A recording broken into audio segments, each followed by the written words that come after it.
ഈ ലോകത്തിലെ ഏറ്റവും വലിയ പാപികൾ ആരാണെന്ന് എന്നോട് ചോദിച്ചാൽ ഞാൻ പറയുക അത് കൊലയാളികളെന്നല്ല. പകരം ആ കൊലയുടെ പങ്ക്, ആ കൊലച്ചോര വളരെ ആസ്വദിച്ച് കഴിക്കുന്നവരാണ്, അതൊരു വലിയ അന്തസ്സോടെ കഴിക്കുന്നവരാണ് ഈ ലോകത്തിലെ ഏറ്റവും വലിയ പാപികളെന്ന് ഞാൻ പറയും.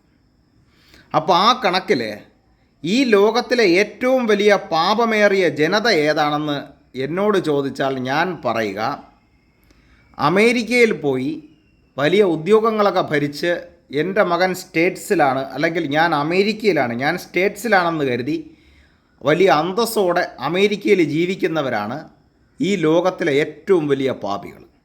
അത് എന്തുകൊണ്ടാണെന്ന് ചോദിച്ചാൽ അമേരിക്കയുടെ യഥാർത്ഥ നിവാസികളായിട്ടുള്ള റെഡ് ഇന്ത്യൻസ് ഇന്നും കാട്ടിൽ കഴിയുകയാണ്, വളരെ ചെറിയൊരു ന്യൂനപക്ഷമായിട്ട്. അമേരിക്കയിൽ കോടിക്കണക്കിനുണ്ടായിരുന്ന റെഡ് ഇന്ത്യൻസിനെ ബ്രിട്ടനിൽ നിന്ന് പോയ വെള്ളക്കാരും അവരടിമകളായി പിടിച്ചുകൊണ്ടുപോയ നീഗ്രോകളും കൂടെ ചേർന്ന് കൂട്ടക്കൊലപാതകം നടത്തിയിട്ട് ബാക്കിയുള്ള റെഡ് ഇന്ത്യൻസ് ഓടി ഇന്നും ഒരു റിസർവേഷൻ ഗ്രൂപ്പായിട്ട് അമേരിക്കയുടെ ഉൾനാടുകളിൽ കഴിയുകയാണ്. അവരുടെ ചോരയുടെ പങ്ക് പറ്റാനല്ലേടോ നീയൊക്കെ അമേരിക്കയിൽ ചെന്ന് ഇത്രയും വലിയ സുഖിച്ച് വലിയ അന്തസ്സോടുകൂടിയൊക്കെ കഴിയുന്നത്? അപ്പോൾ ട്രംപ് ചെയ്തത് ശരിയാണോ തെറ്റാണോ? ഇതാണ് എൻ്റെ ചോദ്യം.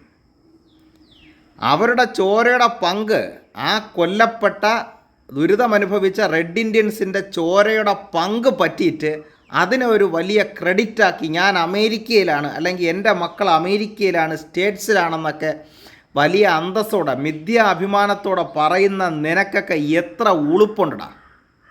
എൻ്റെ ചോദ്യമാണ്. ആ റെഡ് ഇന്ത്യൻസിൻ്റെ ചോരയല്ലേ നിങ്ങളിപ്പോഴും തിന്നുന്നത്? അമേരിക്കക്കാർ കൊന്നുകൂട്ടിയ റെഡ് ഇന്ത്യൻസിൻ്റെ ചോരയല്ലേടോ നിൻ്റെയൊക്കെ അന്നത്തിൽ ഇപ്പോഴും ഉള്ളത്? അപ്പോൾ എനിക്ക് പറയാനുള്ളത്, ലോകത്തിൽ ഏറ്റവും കൂടുതൽ കൊലപാതകം നടത്തിയിട്ടുള്ളത് ക്രിസ്ത്യാനികളാണ്. ഇസ്ലാമിനെക്കാളും മുസ്ലിങ്ങൾ കൊന്നിട്ടുണ്ട്, പക്ഷേ മുസ്ലിങ്ങളെക്കാളും കൂടുതൽ കൊലപാതകം നടത്തിയിട്ടുള്ള ക്രിസ്ത്യാനികളാണ്.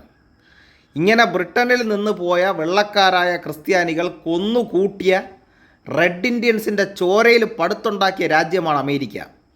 അവിടെ പോയി അന്തസ്സോടുകൂടെ ഞാൻ സ്റ്റേറ്റ്സിലാണെന്ന് കരുതി അവിടുത്തെ അന്നം തിന്നുന്നവരാണ് കൊലയുടെ പങ്ക് പറ്റുന്നവർ, അഥവാ ചോരയുടെ പങ്ക് പറ്റുന്നവർ.